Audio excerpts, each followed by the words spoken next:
Elizabeth Hunt. I run the current use program at the tax department. Right here. So you may know my name, you may know my face if you were a lister before COVID. I'm going to do the first half of this session.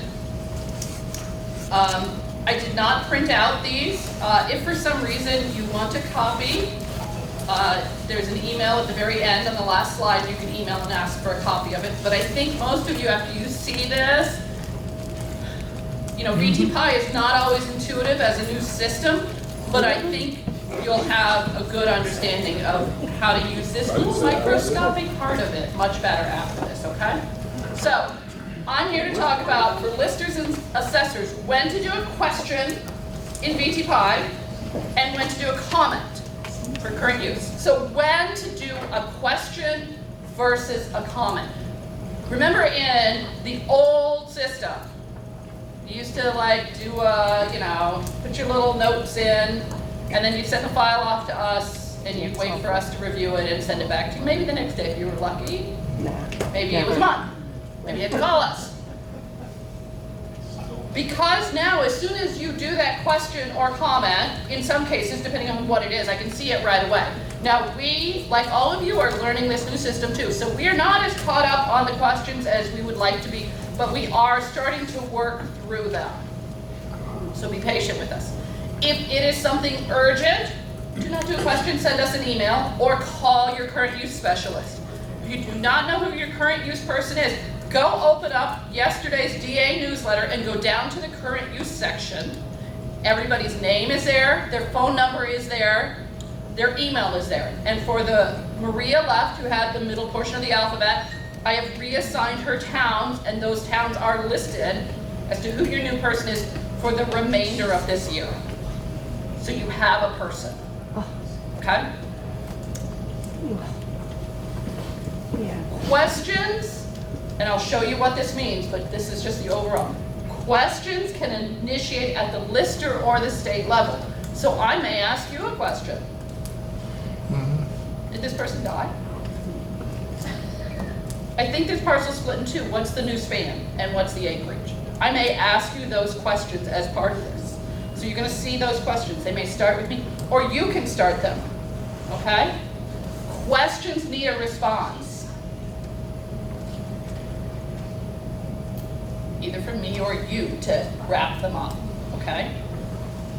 An acreage change comment. Remember I used to say, oh, you know, you change the acreage and you had to pick an acreage change reason, and I think it was a little funky because you could only pick one reason even though there were multiples.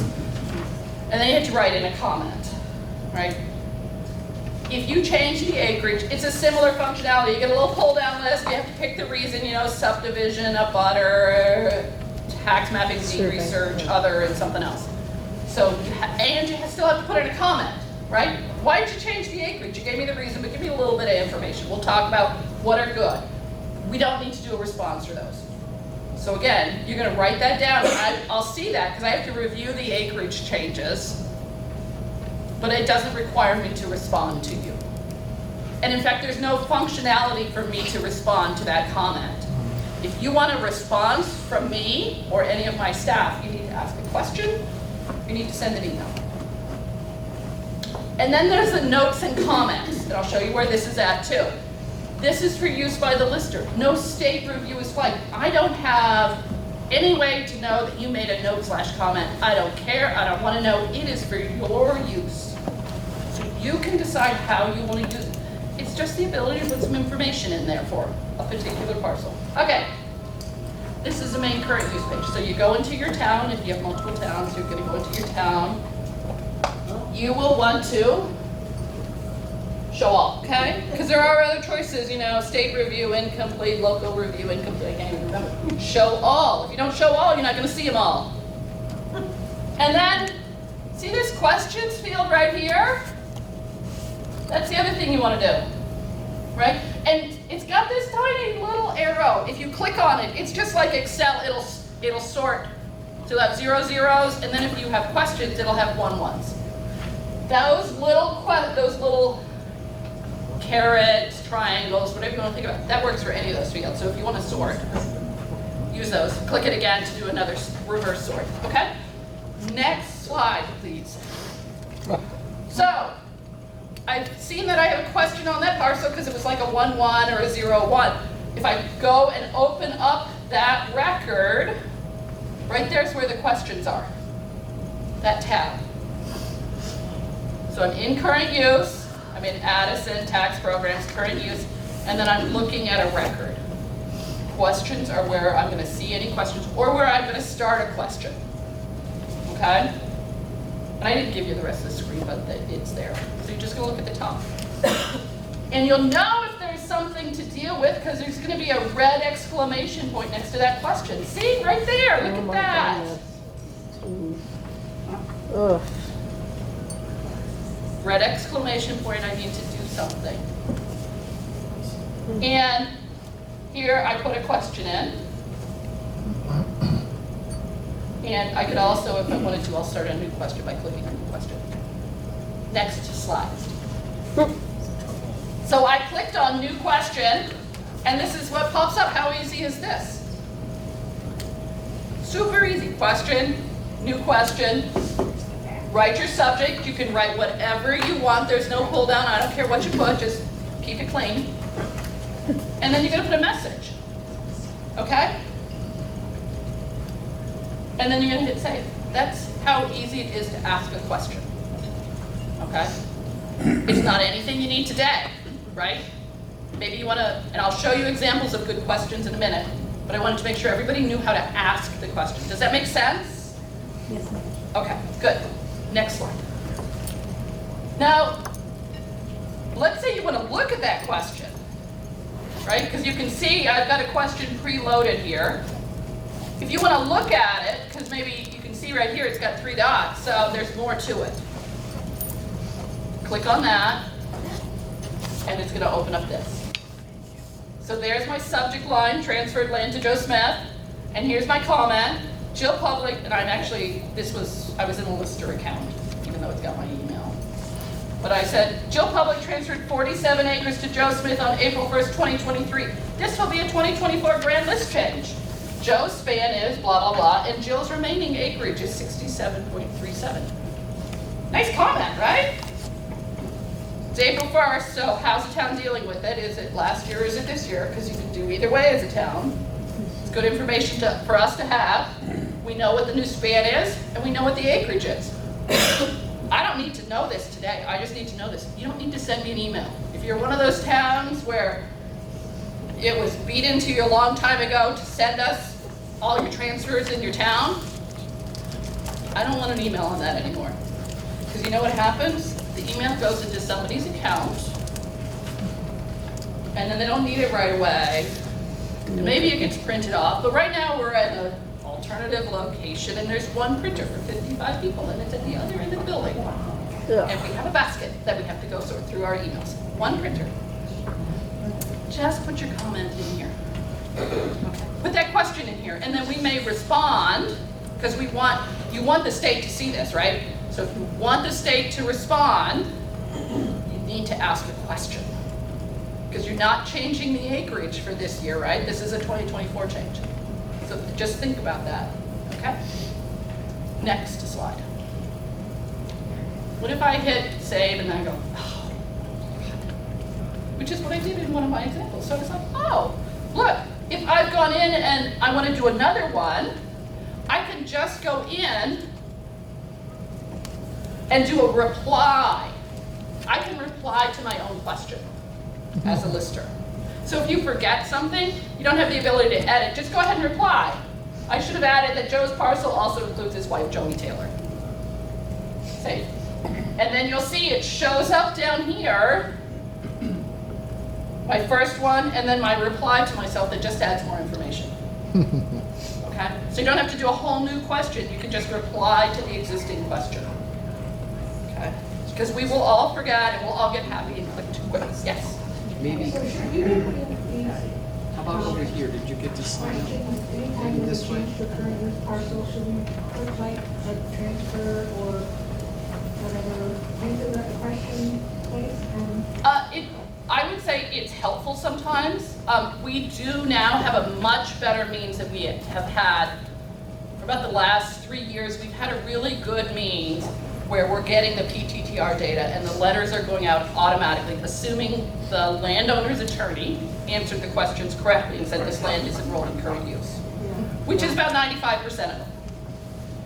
So we don't always need to know that, and you can always check in EQs, which is the application system, to see if we already have an application for that.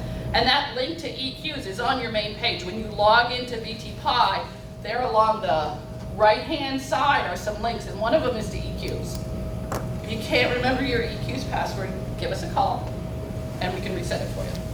But that's a good way to look. Maybe we already have the application, which is fine. Maybe we don't, and so then you want to let us know, okay? But you don't have to do every one. That's a lot of work. Next slide, please.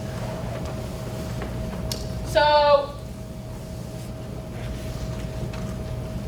updated by, if you go in, see this has an exclamation point, so I know there's a question on this parcel. And here's my original comment as a lister, and here's my follow-up comment as a lister. And because I did this too quick, like all in 5 minutes, it's a little confusing. But here is my response as the current use specialist. We have requested an application, thanks. Okay. So this is good to know. It's going to be a 2024 change, so I'm going to say we've requested an application. We're all good. You know what we did? We appreciate the information. So you will see our responses in there. And you can also see it's updated by me and the date I updated it, so you know when I responded.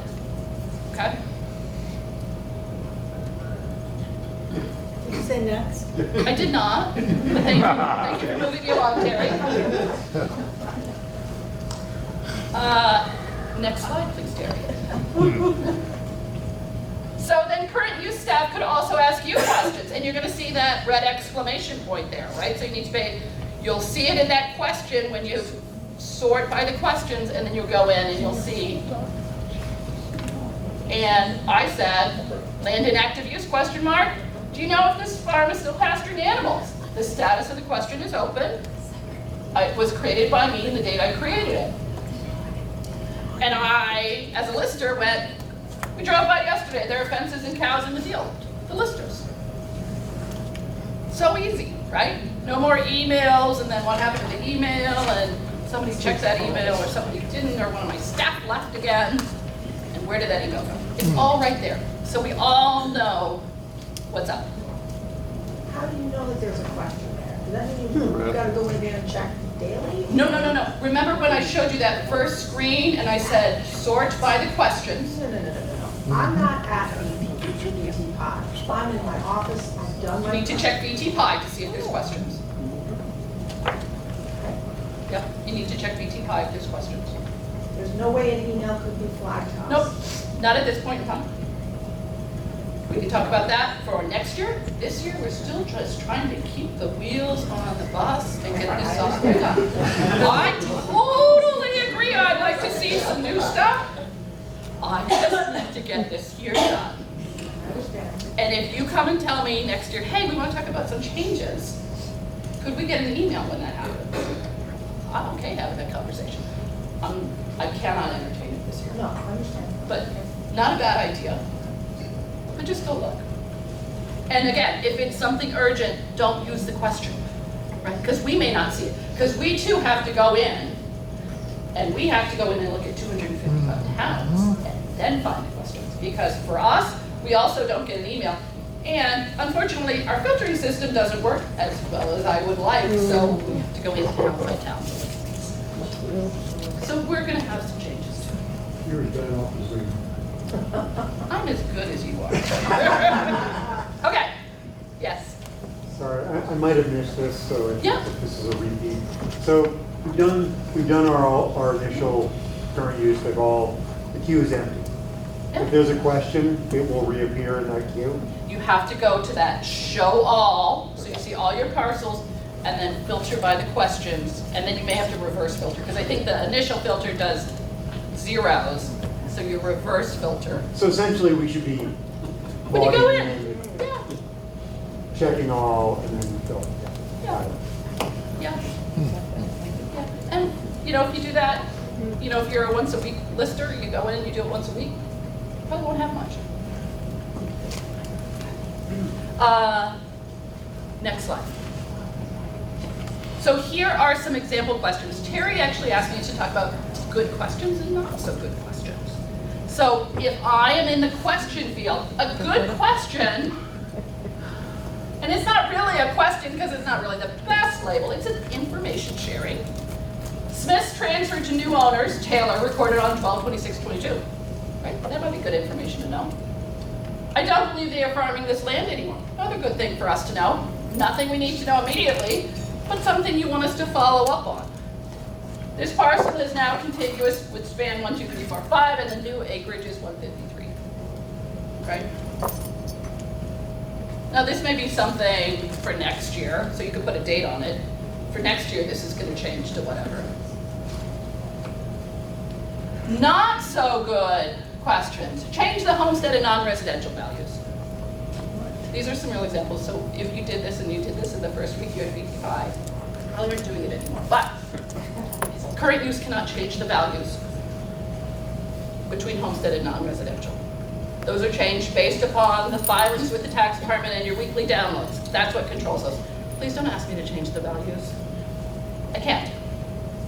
Listers are responsible for values. If you need help with that, you should call your DA. I need help verifying this parcel. Not a good question to ask in current use. It's a good thing to call your DA or refer to the training documents, but not a good question. Because I'm going to respond to this question, please call your DA or refer to the training documents. Have you received a transfer application? I'm going to tell you, go look at EQs. The link is right there on the first page. If you want to know if we have a transfer application or not, you can go look. And then, please change the enrolled building value. I'm not responsible for values, that's the lister's value, lister's job. You should all by now know how to change the values. If you're having problems with it, call your DA. If you think it's a bug, then you do the axiomatic support. Okay? And also, so just not so good in this location. They may be appropriate questions in other venues. Next slide. I'm going to set that aside. Now we're talking about acreage change. If you change the acreage, which I did here, there was 187 total ag, 0 forest. I changed it to 54 forest. And so now I have to put in an acreage change reason, so you get the little pull down. So I picked a reason, and then I need to put in a comment. Acreage change due to deed research. Pretty simple, right? Okay, I'm gonna go faster. Make sense? No, Why not? because why do you, when you're putting a deed change in, you're making that statement already? I just don't. No, I don't know. I don't know if it transferred. Maybe the parcel split. Well, but if you say deed, then I just don't, sometimes I think it's, that's all. You don't have to do a whole lot. I do. I will tell you that I have listers who put in deed research and it was actually a split parcel. It transferred. Yeah. So we want you to be honest. Or maybe you fat fingered it and checked the wrong reason, so your comment's going to be more informative. You don't have to do a lot, but you have to do something because we want to understand. Next slide. Examples of acreage change comment. Helpful comment. Acquired 27 acres of enrolled land from William Jones. Transferred lot 2B, 6.72 acres to Elvis. Land was excluded. Acquired adjoining house lot. New span is. All good information. Not so helpful. Transfer. To who? When? Particularly if it's one of those crazy LLC, enhanced life estate trustee messes. Tell me who. Do not put a period in. Do not put a period in. Really annoys me. You're just trying to, get around the system. The system's there to provide communication so we can all do our job better. New span assigned. I want to know what the new span is. You can just give me the last 5 if you don't want to try to go up. And then again, please change homestead to non-residential values. That's not the right place for that comment. And we're going to learn more about that in a minute. Next slide. Okay, notes and comments for your use. If you click on the verify button right here, and then you scroll all the way to the bottom of that page, there's a notes and comments section here. I don't care what you put here. You put anything you want to. These are your notes, they are your comments. It does not flag it for me to review it. I don't see it. So keep that in mind. Next slide. Example of notes and comments, and I guessed on these because I don't know, they're your notes and comments. Additional updated lister card to reflect additional farm building. Maybe that's helpful to you. Inspected in 2022, I don't know, maybe. Enhanced life estate deed, anything that helps you that you don't need the state to review or see. Not so good. Please have Teri call me, I don't understand the values. I'm never gonna see this comment. I can see it, but only if I happen to go in and look all the way, like it's not something I review or you need to change the span. Again, not the place for this comment. Next slide. And here's my last slide. Generic email, if you just want to send the email to somebody and not someone specifically, it gets monitored. We try and clear that out every day. The generic phone number for current use and PVR, and then the website. And current use is working remotely up at National Life. We have access to our files once a week for an hour and a half every day that we can go in and grab what we need and then go back to National Life. We do now have lights in the building so we can see the files much easier. But if you need something and we don't have that file handy, it will be a week if you call on Wednesday afternoon. So be patient and don't expect an answer on the day you call necessarily. All done. So my name is Lisa Pinkus, and I work in Tax Payer Services in the state of Vermont. I'm a section chief for the fraud unit. And with me is Elizabeth Bass. She's an examiner 3, and she is basically the one that does 99.9% of the list of responses that come through. So Liz is the one that ends up getting all the information, but now with VT Pi and there's new things out there, and there probably more of us are going to get involved.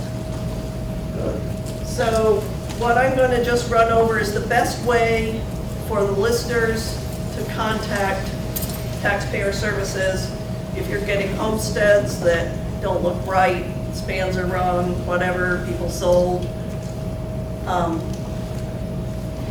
Right now, so the next slide here. So currently, this is the lister response information that you see. You just have those 3 options when you do a lister response. You can do incorrect span, non-resident, or no span. Most of them come through as non-resident because it doesn't half the time meet the criteria that you're trying to figure out anyway. So, next slide. So here, if you select incorrect span, you only have 60 characters to respond to us, which really isn't very much, and sometimes you really can't get everything that you want to let us know in that section. So if you have more information than is going to fit here, we have a couple other options that will work probably better for you. So next slide. You want to put the whole Right, span. so if you select currently incorrect span, make sure in the comments you're putting the full span number in. All, what, 3, 6, 5, 12, 11 numbers, all of them. Is that right? And I'll tell you, I didn't know this, but we've always said put the last 5 in, but they have to then figure out what town, go look it up, and then go back to it. So it's so much easier if they could just copy and paste. Yeah, so, I mean, if the span changed, then a lot of them come through good. The first is all of the numbers, and then you say change to, and you can just give us the last 5 because you only have so many characters. So, you know, you have to abbreviate it as much as possible. But we at least need to know the full span right up front. Otherwise, we're spending a lot of time researching it. Sometimes we can't find it, and then we have no way to respond back. So, and we don't even know what town it is because we don't have the first 6 numbers. So the next slide for, Can I ask a question Yep. before we move on? So I've had a town a couple times that has sent multiple lister responses because they think that's the only way to get that information to you. right, And you might want to tell them what happens when they do I that. mean, Yeah. it's, I get really It's in there, confused. okay. yeah. I really, And that's one reason I'm going to be giving you a couple new options that will work, where you can give us all of that stuff all at once and not have to send 3 or 4 and have us be horribly confused. So if it's a non-resident, in the comments, you can enter, you know, business or rental use percent, if that's what the issue is. If you're talking about a life estate, you can enter that as a comment.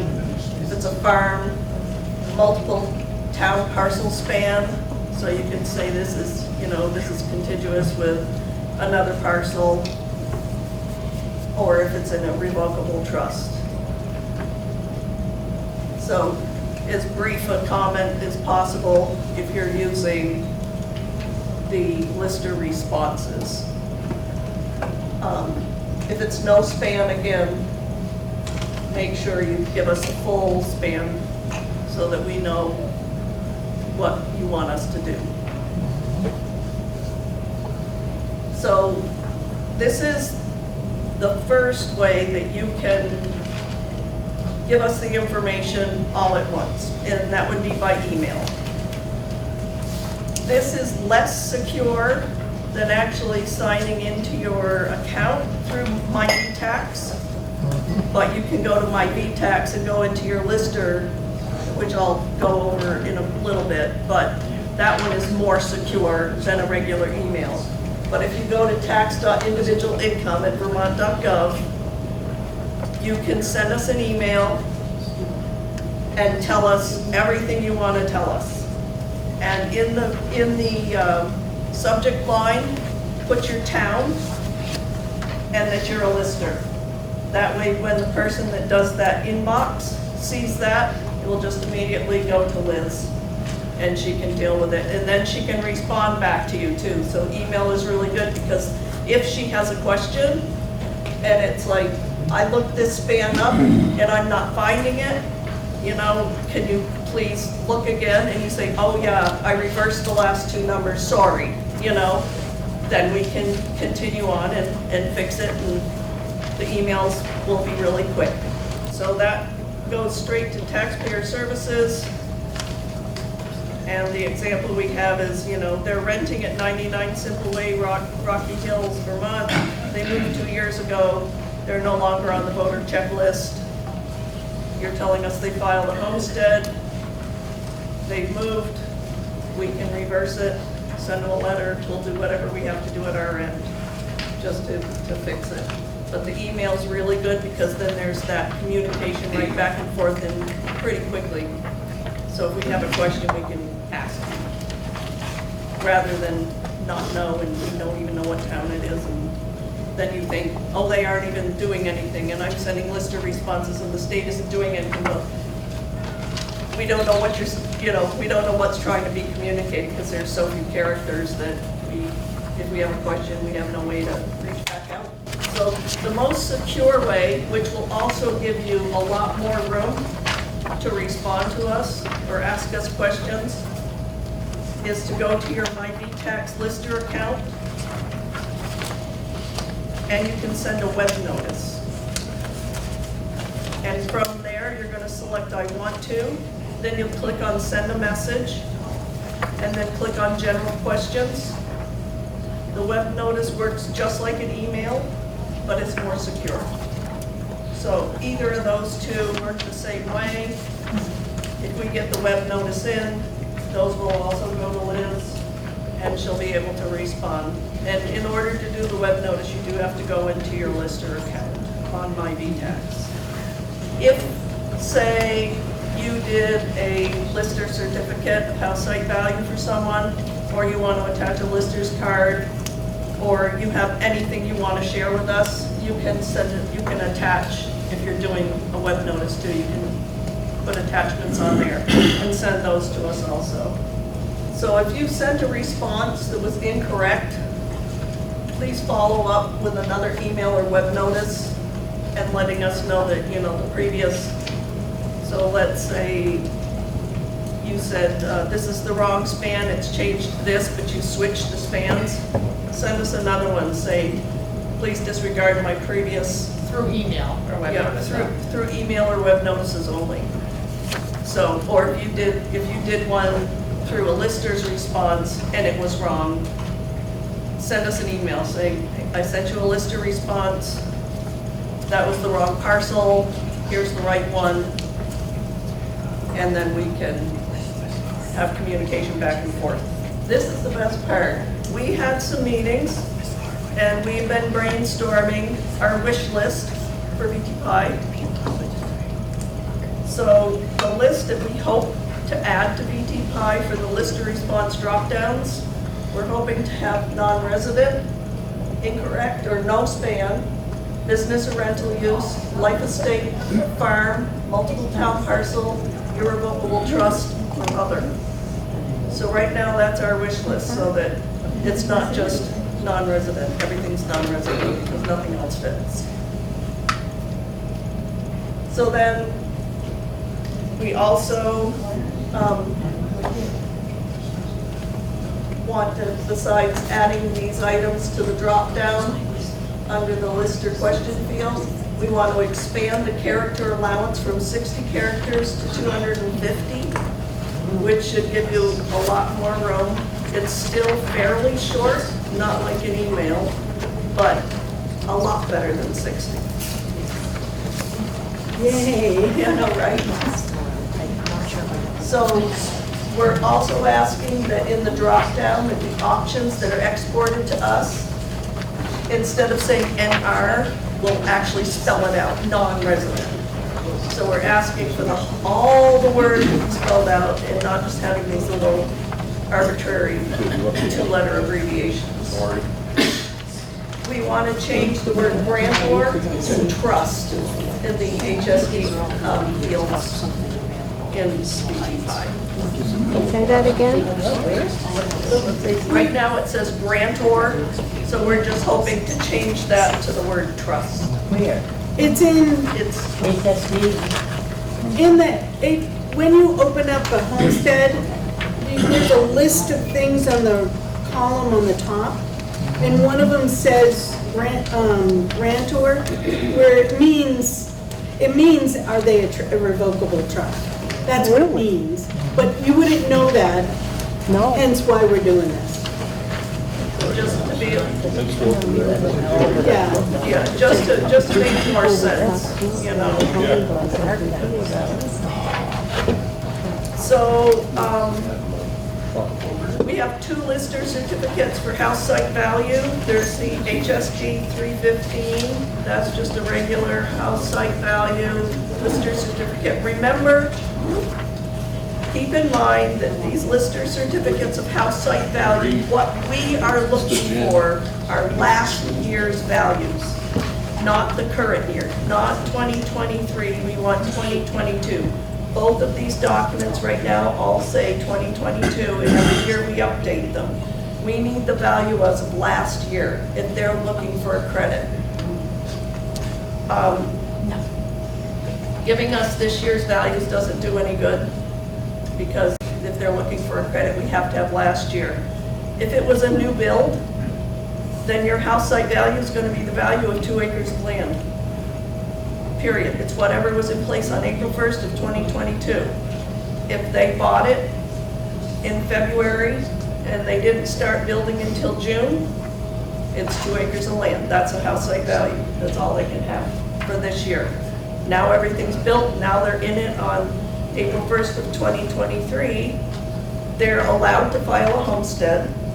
they're allowed to file a property credit, but only on the value from last year, which is gonna be 2 acres of land. So most likely they will get no credit, but they can get a homestead. The HSD 316 is for subdivided parcels. So we just had one, the mother had 35 acres of land. She sold off 2.2 acres to 2 of her children. Now the 2 children have a new span. The 316 breaks it out and says, this is the parent parcel, here's the span for that. And here's the span, the new span for John. And then you do another one, saying here's the parent parcel, here's the new span for Sarah. And then we'll know that these spans that we're not finding on the grand list because it was last year's grand list, it didn't exist last year, we know that the span they're using is correct. And we can push it through, you'll get it in your download, and then you'll be able to print off a proper bill. A couple things, one other thing that's not in the slide, but my supervisor mentioned, somebody had called today and wanted the state to turn the flag back on for a homestead. The state doesn't actually turn on the flag. What we do is we send a download. NEMRIC turns the flags on and off. We send the download, based on our download, that turns them on or off. So if you want a flag actually turned on or off, and you can see that we sent the download, you have to either contact your DA or you need to contact NEMRIC. So that's something the state doesn't actually do. We send the download, but the on and off part comes after we send our information out. If a homeowner comes to the office questioning abatement of the late file fees or the penalty, all that power is at the town level. The state has no control. The state doesn't make any of the towns charge this penalty. The state only allows you to charge up to 3% or up to 8%, depending on whether your homestead tax rate is higher or lower. You can charge 1%. There's a button somewhere in there that you can click and no bill will have a penalty even if it's late. You can just say, we had a meeting, town says this is a dumb rule, nobody's gonna get a penalty. It says waive, but I understand. Yeah. So, This is great. I really appreciate everything you're doing here. I have two things. One, please get this out on the listserv to every town and lister's office. I mean, this is crucial. We just did it last night. Well, this is awesome. You guys are awesome. Well, that's no excuse. Is, what you're talking about penalties. If the town has chosen to do something, how do we get NEMRIC to allow us to adjust our tax bill to be able to then do that penalty?